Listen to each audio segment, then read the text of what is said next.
আহকচোন আজি মইনো লোকেল চিকেন কেনেকৈ বনালোঁ চাওঁ।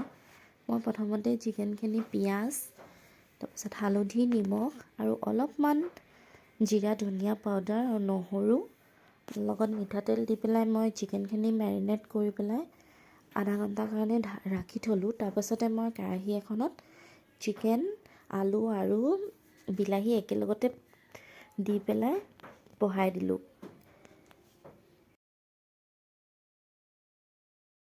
বহুতে কয় বিলাহী আগতেই দিলে হেনোকে মাংস বা আলু নিসিজে, কিবা কঠুৱা হয়। ইভেন মোৰ মানুহজনেও কয় সেই বুলি। কিন্তু মই আজি চব একেলগতে দি চাওঁচোন বোলো সিজে নে নিসিজে। তাৰপাছত এয়া সিজি গ'ল। তাৰপাছতে মই ইয়াতে দি দিলোঁ পানী, তাৰপাছত দিলোঁ জালুকৰ গুড়ি।